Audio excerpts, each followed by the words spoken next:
Dan satu lagi, Yesus itu tidak ada ceritanya dari umur 13 tahun sampai 29 tahun. Ada yang mengatakan 28 tahun. Nah, di sini kita tarik kesimpulan ada 13 tahun Yesus itu menghilang. Mana catatan kitab kalian selama Yesus menghilang? Banyak kali 13 tahun hilang firman Tuhan kalian. Yang 3 tahun aja kalian catatkan setebal itu ya. Apalagi hilangnya 13 tahun. Banyak kali firman Tuhan kalian ya, yang kalian tuhankan itu hilangnya banyak selama 13 tahun. Tunjukkan kepada saya. Salam sejahtera bagi kita semua, kembali dengan saya di channel ini. Terima kasih bagi teman-teman yang senantiasa mendukung dan mensupport perkembangan channel ini. Tuhan Yesus memberkati kita semua. Nah, pada kesempatan kali ini kita akan menjawab pertanyaan seorang ustadz. Kalau nggak salah orang ini adalah seorang ustadz ya. Ustadz ini ia mempertanyakan di manakah Yesus antara 13 tahun sampai 29 tahun. Lalu karena tidak ada catatan di dalam Alkitab terkait dengan kisah riwayat Yesus Kristus dari 13 tahun sampai 29 tahun, Ustadz ini ia membuat satu kesimpulan bahwa ada 13 tahun firman yang ada di dalam Alkitab hilang.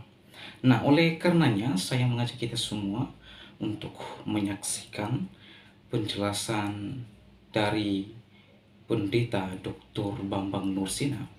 Beliau menjawab atau menjelaskan secara tuntas terkait dengan pertanyaan Pak Ustadz berikut ini.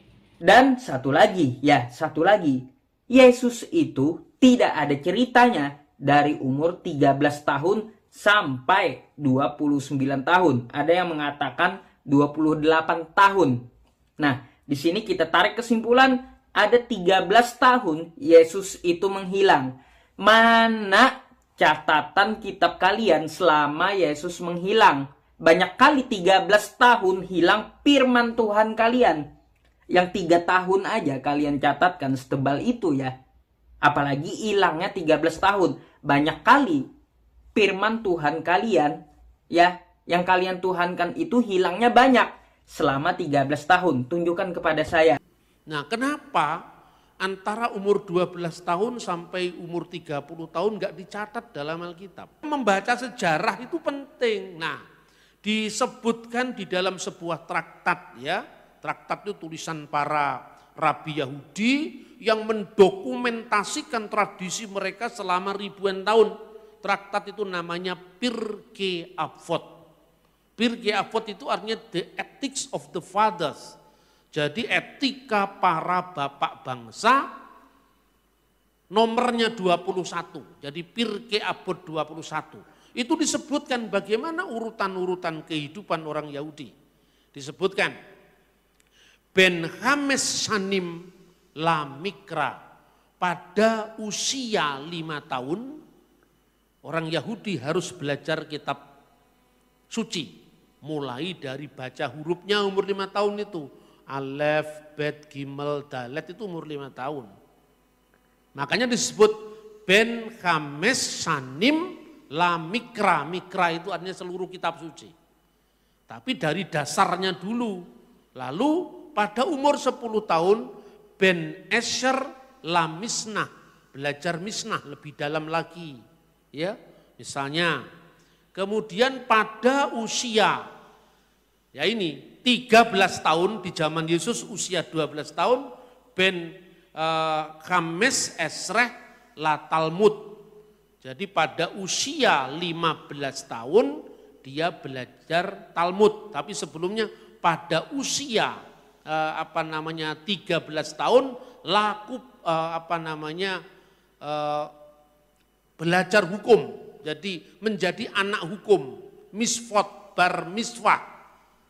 Ketika umur 12 tahun itu mereka naik ke Bema, naik ke tempat yang lebih tinggi. Disitulah dia menerima hukum Taurat.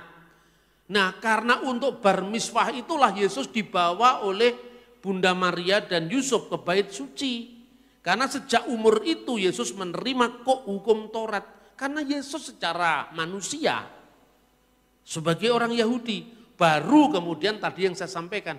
Pada umur 15 tahun belajar Talmud. Ben Hames Esreh la Talmud. Talmud itu tadi termasuk Torah lisan tadi. Termasuk buku yang kita baca ini. Kemudian Ben Shemoneh Esreh la Kupah. Pada umur 18 tahun usia untuk kanopi. Kanopi itu kanopi pernikahan. Usia 18 tahun itu orang Yahudi biasanya usia minimum untuk dia menikah. Umur 18 tahun. Baru kemudian umur 20 tahun Ben Esrim Lirdov. Umur 20 tahun itu usia di mana seorang Yahudi itu dianggap cakap untuk mencari kerja. Mencari pekerjaan karena secara fisik dia sudah dianggap memenuhi syarat. Makanya di Israel modern ini wajib militer umur 20 tahun. Jadi ini punya tradisi, punya kebudayaan yang sangat kuat dari zaman dulu sampai sekarang. Kemudian setelah umur 20 tahun, umur 30 tahun baru muncul. Ben Shelosim Lakoa. Pada umur 30 tahun dia dianggap usia yang memiliki kekuatan. Ya usia 30 tahun. Kemudian berikutnya lagi Ben Arbaim Labinah. Pada umur 40 tahun itu usia bijaksana.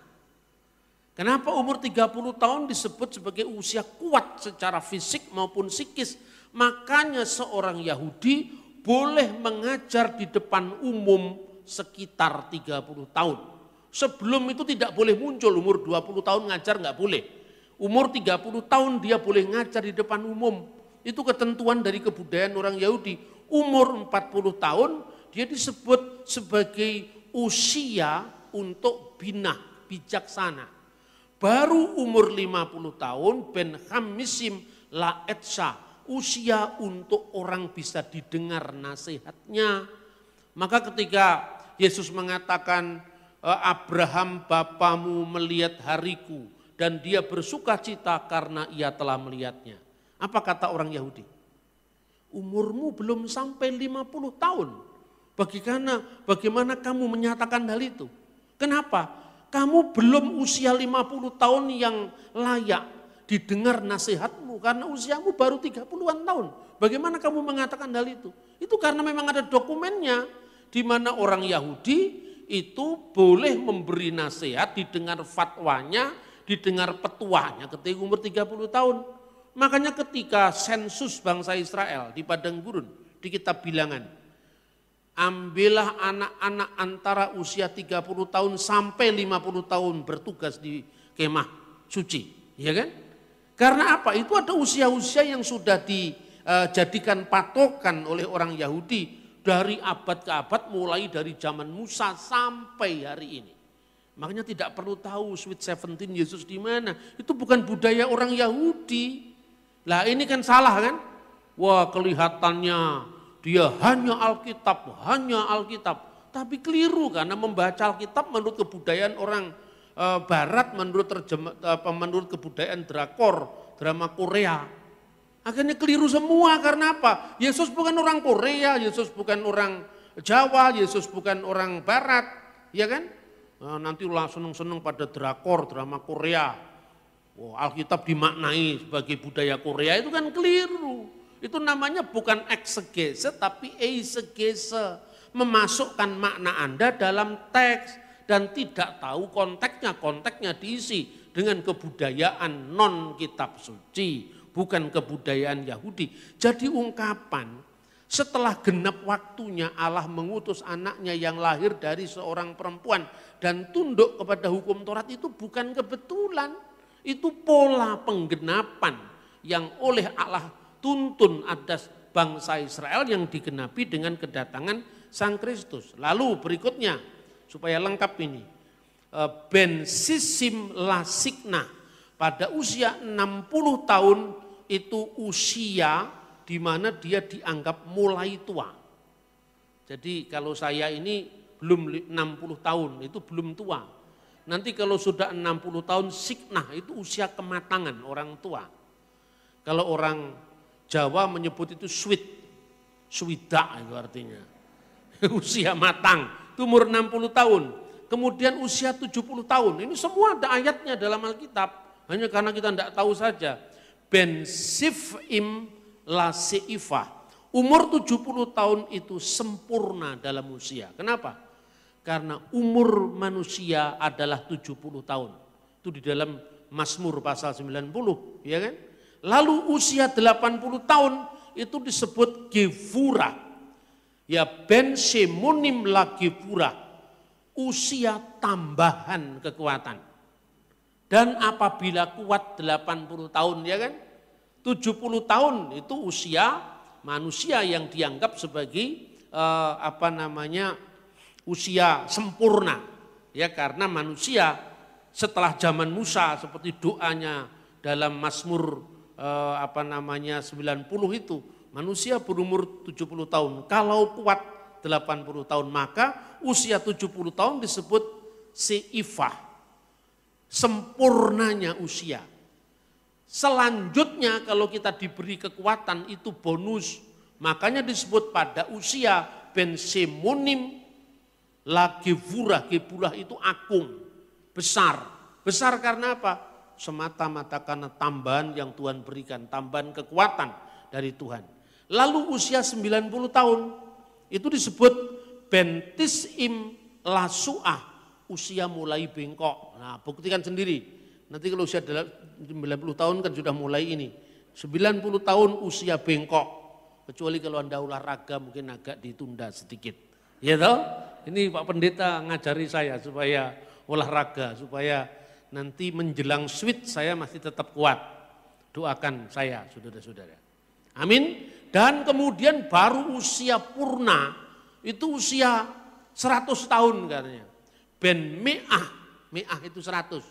Bahasa Arabnya mi'ah. Ben me'ah ke ilu med ve afar ufatel min haulam. Usia 100 itu seperti mati, mati dalam hidup katanya. Hidup dalam mati, seperti keilumet, seperti mati, dan benar-benar akan mati dan keluar meha ulam dari dunia ini. Itulah pola kehidupan orang Yahudi. Dokumennya mana katanya? Pak Bambang itu ngarang-ngarang, Pak Bambang itu halu. Bukan halu, kalau saya halu, bukan halu. Ada dokumennya loh, saya itu kadang-kadang juga bingung ya. Saya nggak ngerti ini gimana. Saya setiap kali ngaji Alkitab, orang tanya kepada saya, kenapa kok ngaji Pak? Ngaji kan Islam, siapa bilang ngaji itu Islam? Anda baca sejarah Nusantara. Abad 10 Masehi, itu ada kitab agama Buddha yang dikenal Sang-Yang Kamahayanikan. Itu ditulis pada zaman Empu Sindok. Dalam kitab yang namanya Sang-Yang Kamahayanikan, itu kata ngaji sudah dipakai. Angaji tarka. Artinya angaji tarka, mengkaji kitab-kitab semedi agama Buddha. Di dalam kitab Arjuna Wijaya karya Empu Tantular, selain kitab Sutasoma kan dia nulis Arjuna Wijaya. Itu dikenal guru pengajian. Guru pengajian. Dari kata aji, aji itu berharga. Jadi kitab-kitab yang berharga apabila itu ditelaah namanya pengajian. Nah inilah yang kemudian dipakai oleh Wali Songo nantinya. Tapi itu warisan Nusantara bukan hanya dari Wali Songo. Begitu juga memakai kopiah ini. Memakai tutup kepala itu. Ada penelitian dari seorang Inggris ya. Seorang Jerman namanya Lydia Kiven. Dia menulis buku manusia bertopi di candi-candi di zaman Majapahit. Itu hasil penelitian. Dia menekuni, memotret candi-candi, dicocokkan dengan data sejarah sejaman. Kemudian muncul dalam candi Penataran, candi Sukuh, candi Surawana. Itu ada pertapa-pertapa yang selalu memakai topi. Rupanya itu bagi ciri khas seorang rohaniwan. Selain biku ada bikuni yang topinya kotak seperti peci atau kopiah itu. Itu loh ceritanya. Kemudian seiring dengan ekspedisi yang dilakukan oleh Raja Kertanegara dari Singasari, itu pada abad ke-13, Pramajapahit, yang namanya ekspedisi Pamalayu dalam rangka apa yang dikenal dengan Cakrawala Mandala Dwipantara untuk mempersatukan Nusantara, maka budaya Keraton Majapahit itu dibawa keluar sampai ke wilayah Champa, Myanmar, Thailand Selatan. Maka cerita Panji itu muncul tidak hanya di zaman Majapahit di Jawa, tapi juga di Thailand Selatan, di Patani, di wilayah-wilayah termasuk apa yang namanya Malaysia sekarang, Kelantan. Nah, bersamaan dengan munculnya cerita-cerita Panji dengan segala aksesorisnya itu, maka budaya kopiah atau topi menyebar di wilayah kebudayaan Melayu. Hanya bedanya semakin jauh dari Majapahit, penggunaannya kadang-kadang tumpang tindih. Topi yang sekarang dipakai sebagai peci atau kopiah itu sesungguhnya pakaian bikuni di zaman Majapahit. Sementara kalau laki-laki itu agak bulat begini kayak topinya gereja ortodoks itu, seperti itu. Kalau sekarang. Nah, kemudian menyebar kemana-mana. Setelah menyebar kemana-mana, pada awal kemerdekaan Indonesia, setiap daerah itu memiliki ciri khas. Jadi penggunaan kopiah ini bukan hanya budaya Melayu. Opung-opung kita di Batak itu selalu memakai kopiah begini kalau di desa-desa, karena itu budaya Nusantara. Bung Karno pada saat studi di HBS, di Surabaya, kemudian studi di Bandung yang sekarang jadi ITB itu masih memakai belangkon. Karena Bung Karno itu anak seorang priyayi Jawa, anaknya Raden Sukemi. Ya itu kan masih darah priyayi Bung Karno itu. Lalu dia dalam perjalanan bangsa mencari identitas Indonesia. Bukan hanya identitasnya kaum priyayi Jawa dengan belangkon dan batiknya. Ini batiknya kalau yang begini itu ciri khasnya kaum priyayi. Kalau batiknya rakyat lebih sederhana, itu batik itu ada maknanya itu. Maka Bung Karno mencari simbol yang bisa lebih merakyat, yang dikenal di semua daerah di Indonesia. Akhirnya Bung Karno memakai topi yang disebut peci Soekarno. Jadi itu menjadi simbol nasionalisme, bukan sekedar kopiahnya kiai. Ya, kadang-kadang orang-orang yang non-Islam itu malas mengurus hak cipta. Akhirnya hak ciptanya dipakai oleh lokal Islam, yang lain tidak kebagian. Padahal tokoh-tokoh kita itu dulu namanya bukan pendeta, itu namanya kiai. Kiai Sadra, Kiai Tunggul Wulung, Kiai Paulus Tosari. Kiai itu Jawa bukan Islam. Makanya Anda nyebrang di luar Jawa sudah tidak ada kiai, yang ada tuan guru haji di Sumbawa, di Lombok, ya toh. Ke Arab sana beduk ndak ada, kopiah ndak ada, karena itu ciri khas Nusantara.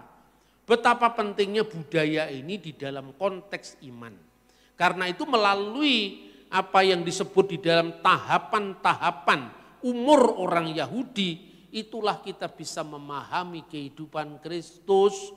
Karena justru setelah genap waktunya, Allah telah mengutus anaknya yang lahir dari seorang perempuan dan tunduk kepada hukum Taurat. Jadi Yesus menggenapi itu.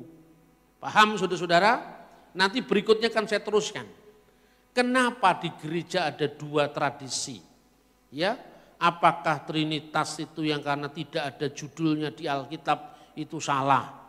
Lalu bagaimana kehidupan gereja mula-mula? Agar kita ini tidak hanya dari Alkitab di abad pertama langsung lompat di Luther abad 16. Akibatnya apa? Karena kekosongan yang enggak terisi sejarahnya, demit-demit lebih rajin mengisi itu. Lalu nuduh-nuduh, Yesus baru jadi Tuhan tahun 325 itu karena karya demit-demit itu. Yang karena apa? Karena kita tidak setia pada warisan sejarah kita, maka diisi oleh orang lain. Kiranya kesinambungan sejarah kitab suci, para rasul, muridnya para rasul, murid dari muridnya para rasul, itu menjadi bukti bahwa firman Allah sungguh ya dan amin. Tuhan memberkati kita, Shalom alaikum Beshem Hamasya. Amin. Nah teman-teman, itulah dia penjelasan dari Pendeta Dr. Bambang Nursina terkait dengan kisah atau cerita Yesus, kisah cerita Tuhan Yesus Kristus dari umur 13 tahun sampai 29 tahun tidak dicatat di dalam Alkitab. Nah, oleh sebab itu Bambang Nursina menjelaskan, dan penjelasan beliau sungguh sangat jelas. Ya, sungguh sangat jelas secara detail, secara histori dan sejarah ia menjelaskan dengan hal ini. Nah, untuk memahami mengapa Yesus Kristus dengan pada umur 13 sampai 29 tahun tidak akan dicatat, karena Yesus Kristus hidup di dalam lingkungan orang-orang Yahudi, dan pada saat umur Yesus 13 sampai 29 tahun ia mengikuti pola tradisi Yahudi, terlebih di dalam tradisi pendidikan. Ya, pada usia 5 tahun biasanya orang Yahudi itu harus belajar kitab suci. Ya, belajar kitab suci. Pada umur 10 tahun, anak-anak Yahudi atau orang-orang Yahudi itu mereka belajar lebih dalam lagi kitab suci.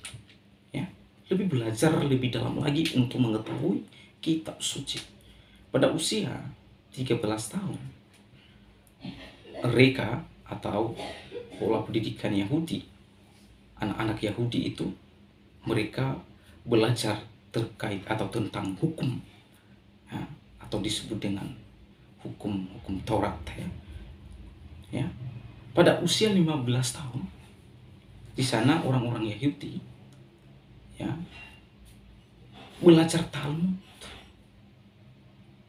Jadi dalam usia 13 tahun sampai 29 tahun, sebagai insani atau sebagai manusia, Yesus mengikuti aturan-aturan dan pola pendidikan orang-orang Yahudi. Pada konteks Yahudi, seorang guru, rabi, pengajar, baru mengajar pada usia 30 tahun. Itu sebabnya dari 13 sampai 29 tahun Yesus mengikuti aturan-aturan pendidikan dan pola hidup Yahudi. Jadi jelas dan sungguh sangat jelas apa yang dijelaskan oleh Dr. Bambang Nursina, bahwa mengapa cerita atau kisah Yesus pada umur 13 tahun sampai 29 tahun tidak dicatat di Alkitab. Karena Yesus keturunan orang Yahudi. Oleh karena Yesus keturunan orang Yahudi, maka Yesus Kristus tentu ia mengikuti pola atau lingkungan di mana ia dilahirkan. Tadi di dalam pola pendidikan Yahudi, umur 5 tahun mereka sudah diajarkan belajar kitab suci. Umur 10 tahun mereka lebih atau mempertajam lagi pengetahuan mereka terkait dengan kitab suci. Umur 13 tahun mereka sudah menerima atau belajar hukum. Umur 15 di sana mereka belajar lebih dalam lagi atau belajar yang disebut dengan Talmud. Jadi mengapa tidak ditulis kisah hidup Yesus Kristus antara 13 sampai 29 tahun? Karena Yesus orang Yahudi, ia mengikuti pola dan tata aturan yang ada di dalam konteks Yahudi terkait dengan pendidikan. Jadi jelas, ya, jadi jelas apa yang disampaikan oleh Dr. Bambang Nursina. Ya, oleh di akhir video ini saya menyampaikan kepada saudara dan saya tentang good news, berita sukacita, yaitu tentang Yesus Kristus yang datang dari surga turun ke dunia untuk memperkenalkan dirinya kepada manusia yang berdosa melalui pribadi Yesus Kristus, dan manusia berdosa ini mengenal Allah yang benar di dalam Tuhan Yesus Kristus. Oleh sebab itu, yuk terima Tuhan Yesus dalam hidup saudara dan saya, supaya saudara dan saya tidak mati binasa, melainkan memperoleh hidup yang kekal. Dalam Injil Yohanes pasal 14 ayat 6 di sana dikatakan, "Akulah jalan kebenaran dan hidup, tidak ada seorang pun yang sampai kepada Bapa kalau tidak melalui aku." Oleh karenanya demikianlah video saya kali ini. Sampai bertemu di video saya selanjutnya. Tuhan Yesus memberkati kita semua. Shalom.